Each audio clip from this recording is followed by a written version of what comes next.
Hello and welcome back. In pure translational motion हम लोग ये सब टर्म यूज करते हैं जिससे तुम पहले से भी अवेयर हो। I am very sure about it.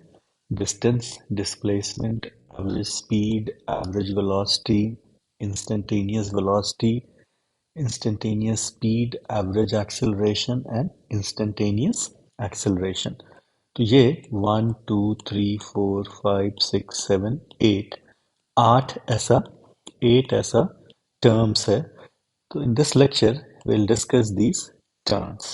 So let us start with distance. कैसे define करते हैं distance को? What is distance?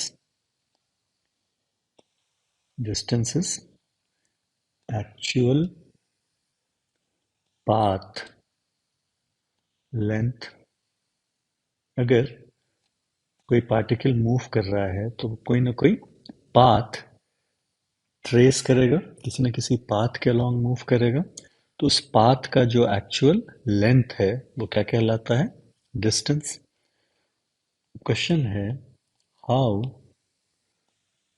Do we find distance? तो इसका क्या आंसर है? तो ऐसा करते हैं, इस क्वेश्चन के आंसर के लिए एक आध क्वेश्चन कंसिडर करते हैं। पहला, सपोज एक पार्टिकल ये पाथ ट्रेस कर रहा है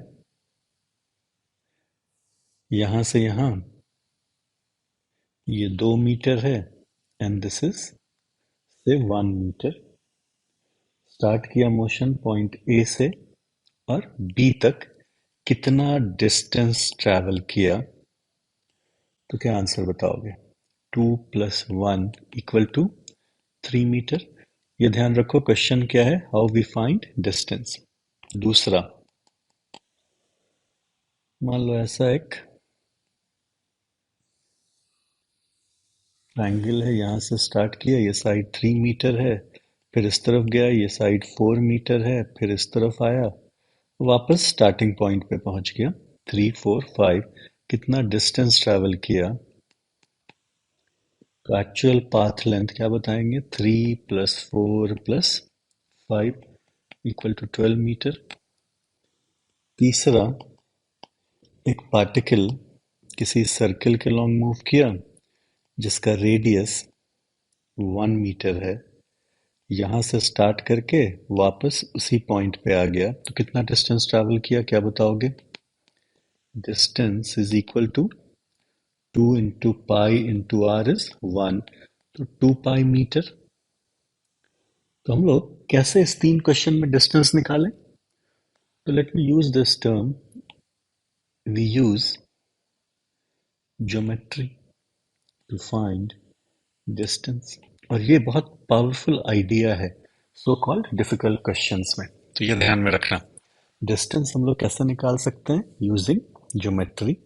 और जब वैसा कोई क्वेश्चन होगा डिटेल्ड, तो वहां हम लोग और इस ज्योमेट्री वाले कॉन्सेप्ट को इलेबोरेट करेंगे, सो डू नॉट वरी। तो ज्योमेट्री से तुम डिस्टेंस निकाल सकते हो। और एक चीज तो समझ में आना चाहिए, ज्योमेट्री का मतलब है डायग्राम। और कौन सा डायग्राम? तो डायग्राम जो पाथ ट्रेस कर रहा है पार्टिकल, क्योंकि क्या लिखा हुआ है यहाँ? Actual path length. ठीक है, लेकिन ज्योमेट्री हैज इट्स लिमिटेशन। जैसे नेक्स्ट क्वेश्चन नंबर 4, अगर ऐसा पाथ है तब क्या होगा? ये पॉइंट ए है, ये पॉइंट बी है, कोई पार्टिकल ऐसे पाथ के लॉन्ग ट्रैवल कर रहा है, तो ये तो हम लोग ज्योमेट्री से मेजर नहीं कर पाएंगे, तो ज्योमेट्री यहाँ एप्लीकेबल नहीं है। तो राइट दिस टर्म, जो कि तुम ग्रेजुअली सीखोगे फिजिक्स में, we use concept of calculus. अब ये कैलकुलस है क्या, कैसे यूज करते हैं, क्यों यूज करते हैं? जिन लोगों का मैथ्स है वो कैलकुलस पढ़ोगे, लेकिन डिटेल कैलकुलस तुम क्लास 12 में सीखते हो। और जिन लोगों का मैथ्स नहीं है वो कैलकुलस कभी नहीं पढ़ेगा। बट फिजिक्स में कैलकुलस की आवश्यकता काइनेमैटिक्स के चैप्टर में ही हो रही है, जहाँ कहीं भी अगर डिस्टेंस निकालना है तो शायद हम लोगों को कैलकुलस यूज करना पड़े. So in series of lecture I will introduce you to concept of calculus जो बहुत हेल्पफुल होगा बेसिक फिजिक्स को समझने में. तो अभी केवल ये ध्यान रखते हैं क्वेश्चन क्या था, हाउ टू फाइंड डिस्टेंस, क्या आंसर मिला, या तो ज्योमेट्री या कैलकुलस, बट ज्यादा तुम ज्योमेट्री यूज करोगे. और फिर ये बहुत रूटीन सा चीज है, जहां तक डिस्टेंस के यूनिट और डायमेंशन का सवाल है वो तुम खुद पूरा कर सकते हो. यूनिट एसआई में क्या होगा, मीटर, और डायमेंशन क्या, length. Done. And how we find distance, either geometry, और अगर ज्योमेट्री एप्लीकेबल नहीं है तो calculus. Done. Next term is displacement. How you define displacement? Displacement कैसे डिफाइन करते हैं?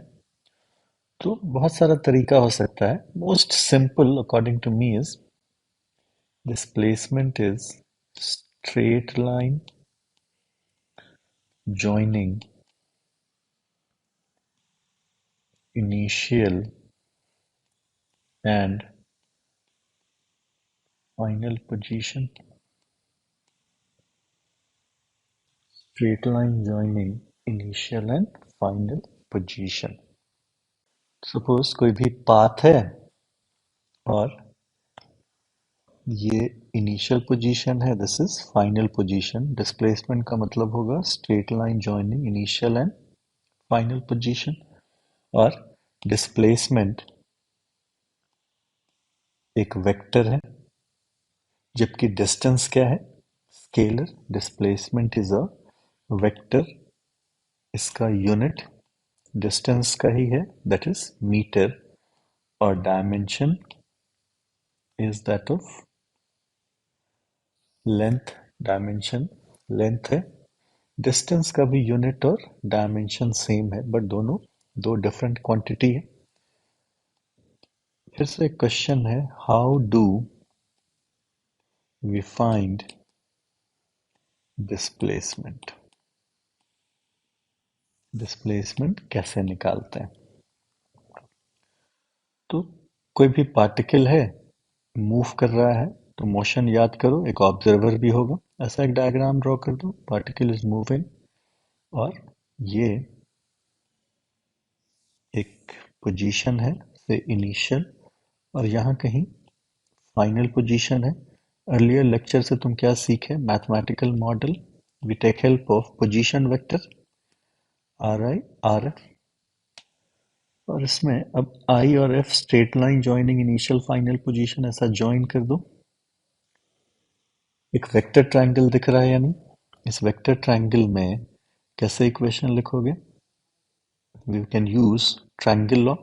ट्रायंगल लॉ यूज करते समय क्या देखना चाहिए, इस वर्टेक्स पे हेड और टेल कोइंसाइड कर रहा है, वो तो यहाँ पे है, तो क्या लिखें, let me mark this as D vector from I to F. तो क्या आएगा, ट्रायंगल लॉ से R I plus D is equal to R F. तो ये डी कितना हो गया, final position vector minus initial position vector, जिसको हम लोग मैथमेटिकली ऐसा भी कह सकते हैं, चेंज इन पोजीशन वेक्टर. तो क्वेश्चन क्या है, डिस्प्लेसमेंट कैसे निकालते हैं? आंसर क्या हुआ, मैथमेटिकली डिस्प्लेसमेंट किसके बराबर है, change in position vector. And you know how to write position vector. तो बहुत आसानी से यू कैन फाइंड डिस्प्लेसमेंट. क्या यहाँ भी कैलकुलस की आवश्यकता होगी? तो आंसर है नो, बिकॉज कैसा क्या है, ये एक हमेशा स्ट्रेट लाइन है, it is a straight line. So इसी तरीके से तुम डिस्प्लेसमेंट निकाल सकते हो. डन. क्या रिलेशनशिप है बिटवीन डिस्टेंस एंड डिस्प्लेसमेंट? सबसे पहले तो ये क्वेश्चन मेरे हिसाब से सही नहीं है. तुम डिस्टेंस को डिस्प्लेसमेंट से कंपेयर नहीं कर सकते हो. ये स्केलर है, डिस्प्लेसमेंट वेक्टर है. तो करेक्ट क्वेश्चन होगा relationship between distance and mod of displacement. तो distance and mod of displacement, ऐसा लिखो। क्या ये दोनों बराबर है? इस स्पेस में क्या साइन हो सकता है? Equal to, less than equal to, greater than equal to, क्या अप्रोप्रिएट लगता है बताओ? या केवल लेस देन, केवल ग्रेटर देन, इसमें कौन सा साइन अप्रोप्रिएट है इस ब्लैंक स्पेस के लिए? ग्रेटर देन इक्वल टू, तो distance is either greater than और equal to mod of displacement. दूसरा, डिस्टेंस इज नेवर जीरो, जबकि डिस्प्लेसमेंट या मॉड ऑफ डिस्प्लेसमेंट में भी this may be equal to zero. Distance is never negative, ये negative कभी नहीं हो सकता है। डिस्प्लेसमेंट में भी नेगेटिव। तो ये सब कुछ डिफरेंस है जो हमेशा ध्यान में रखना चाहिए। Can you think of example जहाँ डिस्टेंस मॉड ऑफ डिस्प्लेसमेंट के बराबर है, क्योंकि ये इक्वल टू साइन भी है, और ऐसा केस, ऐसा एग्जाम्पल जहाँ डिस्टेंस ज़्यादा है मॉड ऑफ डिस्प्लेसमेंट से? थिंक अबाउट इट, आगे हम लोगों को ऐसा बहुत सारा सिचुएशन मिलेगा। डन। नेक्स्ट टर्म है एवरेज स्पीड। तो एवरेज स्पीड डिफाइन करते हैं distance travelled that is divided by time interval और टाइम इलैप्स्ड। टाइम इलैप्स्ड का मतलब वो जितना टाइम लगा उस डिस्टेंस में। So average speed is distance by time elapsed. तो डिस्टेंस स्केलर है, टाइम elapsed स्केलर है, तो एवरेज स्पीड भी क्या है?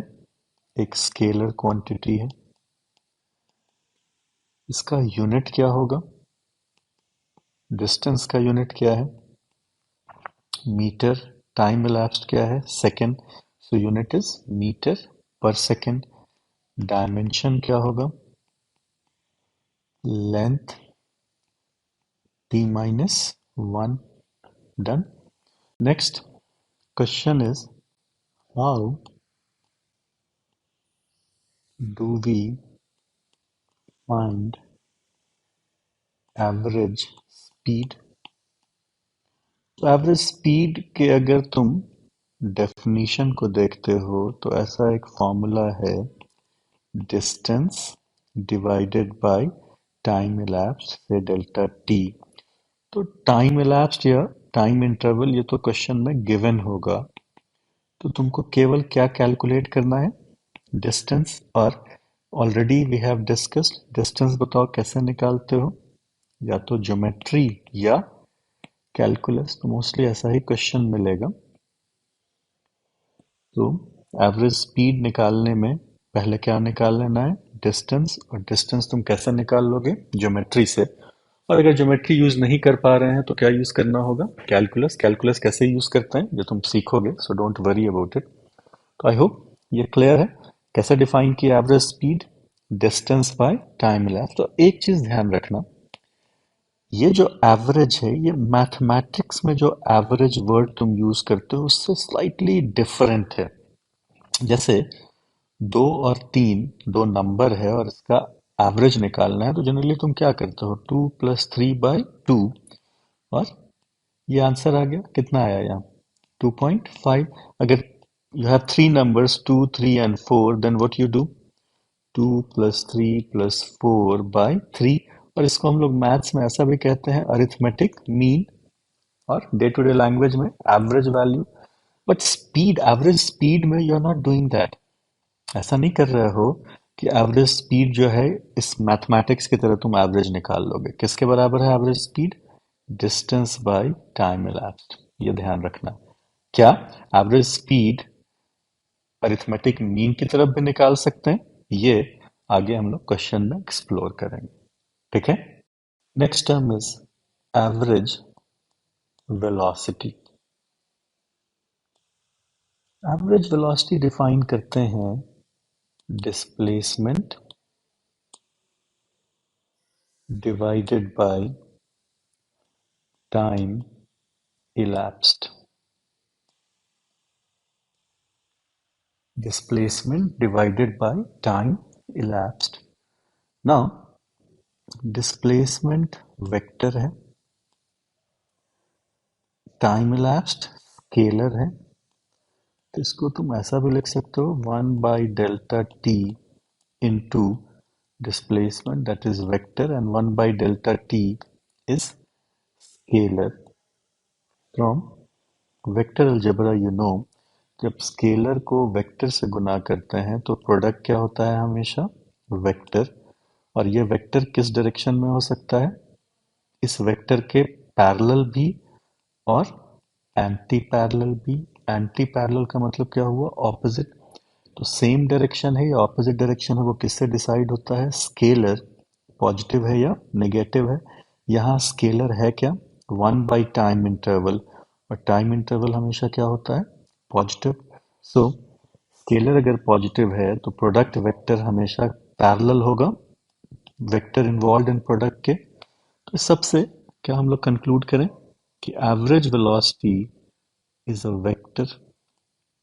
तो अगर वेक्टर से डील कर रहे हो तो दो पार्ट हो गया डिस्कशन का, उसका मैग्नीट्यूड कितना है और डायरेक्शन क्या है।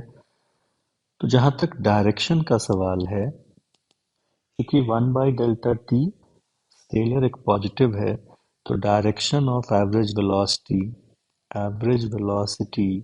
is always parallel to direction of displacement। ठीक है, और मैग्नीट्यूड मॉड क्या हो जाएगा, mod of displacement divided by delta T. तो इस तरह से तुम मैग्नीट्यूड और डायरेक्शन निकाल लिए। लेकिन इसको इस तरह से भी ट्रीट करते हैं, जो हर एक क्वांटिटी में I have discussed, how do we find average velocity. इस क्वेश्चन का आंसर करने के पहले एक दो काम और कर लो। क्या यूनिट होगा बताओ, मीटर पर सेकेंड। डायमेंशन क्या है, एल t-1, और ये वेक्टर क्वांटिटी है। अब इस क्वेश्चन पे आते हैं, how do we find average velocity. तो मैथमेटिकली सिंबल में ऐसा भी लिख सकते हैं, v सबस्क्रिप्ट एवरेज वेक्टर है, डिस्प्लेसमेंट तुम लिखते हो यानी equal to delta R by delta T. इसको ऐसा भी सोच सकते हैं, डेल्टा आर क्या था याद करो, डिस्प्लेसमेंट में डिस्कशन से R F minus are I bye delta T का मतलब है T final minus T initial. So average velocity निकालने का मतलब केवल क्या निकालना आना चाहिए, डिस्प्लेसमेंट। और डिस्प्लेसमेंट तुम किसके हेल्प से निकालते हो, पोजीशन वेक्टर। तो बहुत आसानी से क्या कैलकुलेट किया जा सकता है, एवरेज वेलोसिटी। और ये एवरेज मैथमेटिकल एवरेज की तरह है या उससे डिफरेंट है, बिल्कुल उससे डिफरेंट है। कितने के बराबर है, displacement divided by time elapsed. Done. Next term है इंस्टैन्टेनियस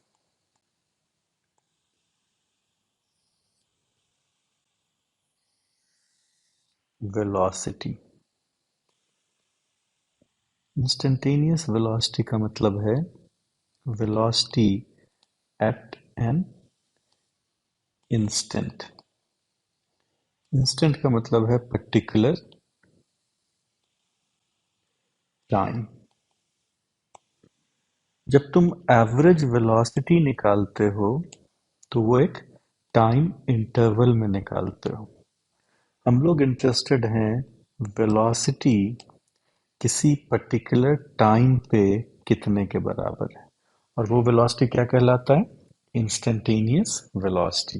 क्योंकि एवरेज वैल्यू बहुत रिलायबल इंफॉर्मेशन नहीं है। फॉर एग्जाम्पल, मान लो कोई एक सब्जेक्ट है, से फिजिक्स, उसमें टेस्ट हो रहा है, मैक्सिमम मार्क्स इज 50, या पिछले टेस्ट का एक रिकॉर्ड है रादर, मैक्सिमम मार्क कितना था 50, और 40 स्टूडेंट्स अपीयर हुआ उस टेस्ट में, और एवरेज मार्क्स जो था वो सपोज 23 था, तो क्या इसका ये मतलब है कि हर एक स्टूडेंट को 23 आया? बिल्कुल नहीं। ये भी पॉसिबल है या नहीं कि किसी का एवरेज, किसी भी स्टूडेंट का नंबर 23 के बराबर नहीं रहा हो? बात समझ में आ रही है? Total student 40, maximum mark 50, average marks 23। अब इस 40 स्टूडेंट में स्टूडेंट ए का अगर हम तुमसे मार्क्स पूछें तो क्या तुम बताओगे उसको 23 मार्क्स था? फॉर दैट मैटर तुम किसी भी स्टूडेंट का मार्क्स बता पाओगे? ये जरूरी है कि किसी भी स्टूडेंट को 23 आया हो? बिल्कुल पॉसिबल है कि किसी को 23 नहीं आया, बट एवरेज कितना है? 23। सिमिलरली तुम किसी टाइम इंटरवल सपोज 10 सेकेंड में, 0 से 10 सेकेंड में एवरेज वेलोसिटी निकाले equal to 23 metre per second, और अगर हम तुमसे ये पूछें कि उस पार्टिकल का वेलोसिटी 5 सेकेंड पे कितने के बराबर है, तो विल यू से कि ये 23 मीटर पर सेकेंड है?